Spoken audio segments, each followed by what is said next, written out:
সর্বনাশ, এরা তো সব জানে দেখছি। এবার কি সব বলে দেবে নাকি?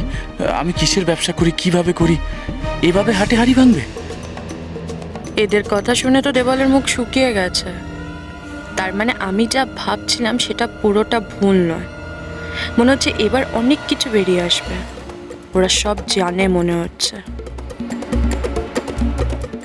চাক গেল, এর মধ্যে এখানে আবার কি হলো? এত লোকের ভিড় কেন? দূর বাবা, কেন যে ঘুমিয়ে পড়লাম, কত কেস মিস হয়ে গেল।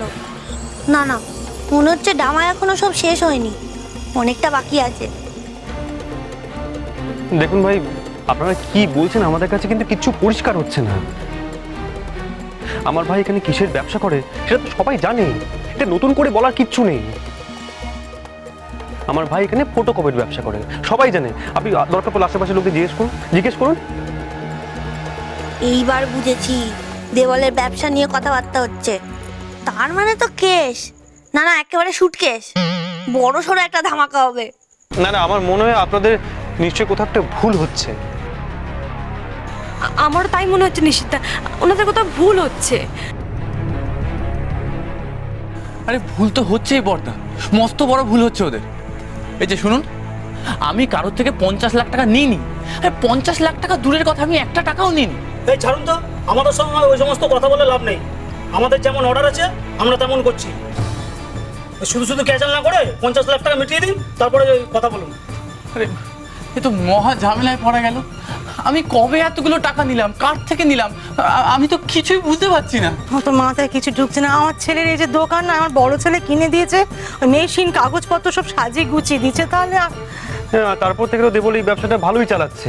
তাই না, তাই সব কিছু তো ঠিক মতোই চলছিল। মাঝখান থেকে ইরে এসে বলে কিনা দেবল ওদের থেকে টাকা ধার নিয়েছে। আচ্ছা অত টাকা দেবল করবেটা কি বল দেখিনি? আমরা তো বাইরের লোক, কিন্তু আপনার ছেলে তো ঘরের লোক, তাকে তো ভালোভাবে চেনেন। আপনাদের চোখের আড়ালে সে কি করে না করে জানেন আপনারা?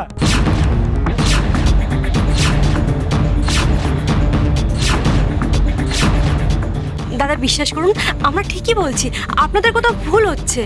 না বৌদি, আমাদের কোনো ভুল নয়, ভুল আপনাদেরই হচ্ছে। আরে বাবা, আপনার গায়ে এত গয়না, নতুন ফ্ল্যাট, নতুন গাড়িও বুক করেছে দেবল বাবু, কি ঠিক তো?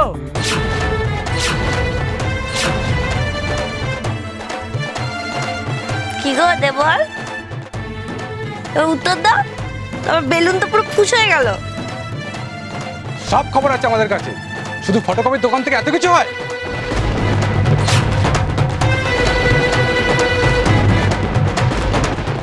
কি গো ডাইনি বুড়ি, সরি কি গো, হ্যাঁ খুব তো আমাকে দেখিয়ে দেখে সোনার গয়না পরতে।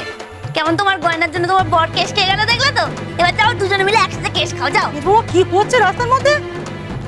দেবল তুই কিছু বলবি না?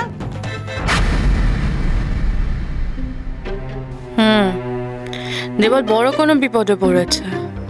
ও যে সাধারণ ফটোকপির ব্যবসা করে না, সেটা কেন যে নিশিত বুঝতে পারছে না। এবার কি তাহলে ও সত্যি ধরা পড়বে? আম্মাকে চুপ করে সবটা বুঝতে হবে। ও দাদা শুনুন, আমার কথাটা শুনুন। আমাকে একটা ফোন করতে দিন, আমি আপনাকে কথা দিচ্ছি, আমি সব কিছু ঠিক করে দেবো। আমার সাথে এত বড় অন্যায় করবেন না প্লিজ। ফোন করবেন? করুন করুন, কে বারণ করেছে? কিন্তু ফোন করে কোনো লাভ হবে না, যাওয়ার সে তো আগেই হয়ে গেছে। এই জন্যই বলে জেগে ঘুমোতে নেই। আগে থেকে টাকাটা মিটিয়ে দিলে এমনটা দেখতে হতো না। এখন দেখলেন তো?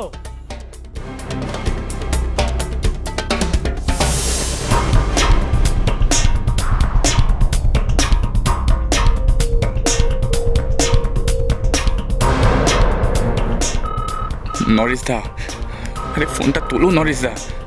এই বিপদ তুমি ডেকে এনেছো, কিন্তু কেন সেটাই তো বুঝতে পারছি না।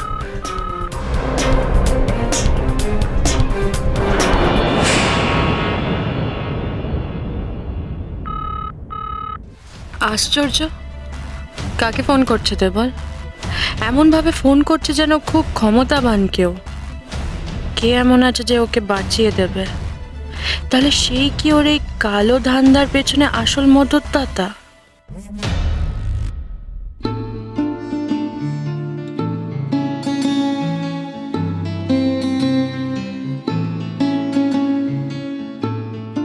কি হলো কি মেজবতী? হ্যাঁ, এই তুমি এখানে কি করছো? আমার ঘাড়ের ওপর উকি মেরে তুমি কি শুনছো বলো তো? শুনছি না, দেখছি। দেখছো? হ্যাঁ। আরে ফোনে আবার কাকে দেখা যাবে? আরে ওই যে যাকে তুমি কলিং করার চেষ্টা করছো, সে তো তোমার ফোনই ধরছে না। হ্যাঁ, পাত্তাই দিচ্ছে না তোমাকে। চুপকি দিল নাকি? এই সব তো মেজবতী এখান থেকে। কেন ঝামেলা বাড়াচ্ছ বলো তো? হ্যাঁ, কাটা খায় নুনের ছিটে দিতে খুব ভালো লাগে বুঝি? Yes yes. আর এটা কার থেকে শিখেছি বলো তো? তোমার আর সোমার থেকে। কারণ তোমরা তো কাজটা হেভি পারো।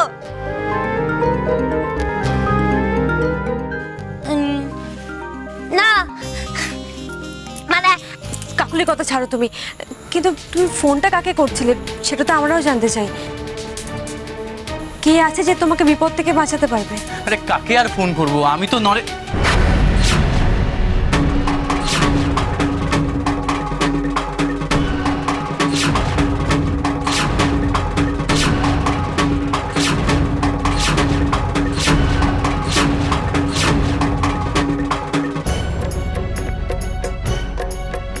তো বড় বৌমা এসে গেছে। বড় বৌমা, তুই এতক্ষণ বাড়িতে ছিলে না? এদিকে কি সমস্ত কাণ্ড কারখানা ঘটছে দেখো। কি বলছে না, আমার মাথায় কিচ্ছুটি ঢুকছে না। আরে পুলিশ, কি ব্যাপার? আপনারা পুলিশ ডেকেছেন? এ তো দেখছি চোরের মায়ের বড় গলা। নিজেরা দোষ করেছেন আর পুলিশও ডেকেছেন। তার উপর আবার মেয়ে পুলিশ। আমি দেবলের বড় বৌদি। ভদ্রভাবে কথা বলুন। মেয়ে পুলিশ মানে কি? কোনো কাজকে ছেলে বা মেয়েদি বিচার করবেন না, সেটা অভদ্রতা। এবার বলুন তো, আপনাদের কাছে কোনো প্রমাণ আছে যে দেবল ঘোষ কারুর কাছ থেকে 50 লাখ টাকা নিয়েছে? হাসালেন ম্যাডাম, প্রমাণ ছাড়া কি আমরা কাজ করতে নেমেছি? এই দেখুন প্রমাণ।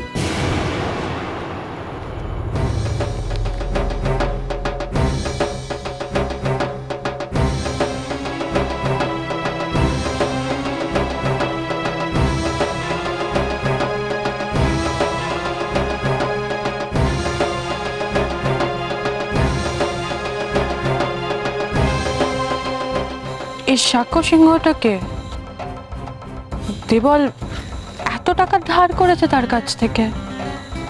কে উনি?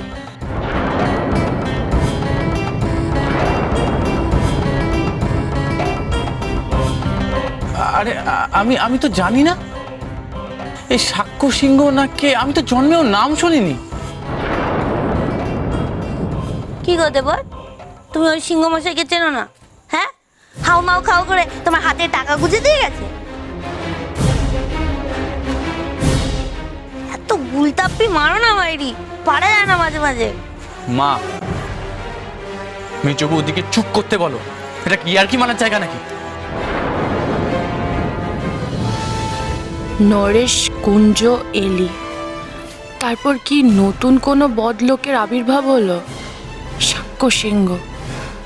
কে এই লোকটা? নতুন অপরাধী? কি গো, কি ভাবছো তুমি? না, তেমন কিছু না। ভাবছি এই লোকটার কথা। সাক্ষ্য সিংহ, ইন্টারেস্টিং নেম। কিন্তু এই ভদ্রলোকটি কে? ভদ্রই তো নাকি? বিশ্বাস করো বড় বৌদি, আমি মিথ্যে কথা বলছি না। আমি তো প্রথম শুনলাম এই লোকটার নাম।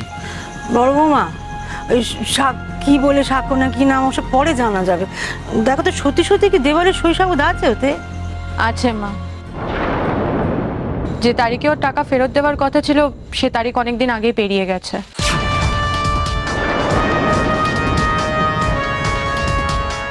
তাই ওরা দোকান বন্ধ করতে এসেছে। এটা নরেশদারি কাজ। কবে যে আমাকে কোন কাগজে সাইন করিয়ে নিয়েছে কে জানে। সেটা এভাবে ব্যবহার করলো, তাও একটা ভুয়ো নাম। নাকি এই নামে সত্যি কেউ আছে আমি চিনি না। সাক্ষ্য সিংহকে আমরা চিনি না, কিন্তু উনি ওনার টাকা ফেরত নিতে এইভাবে তোমার দোকানে জিনিসপত্র নিয়ে যেতে পারেন না। সেটা বেআইনি।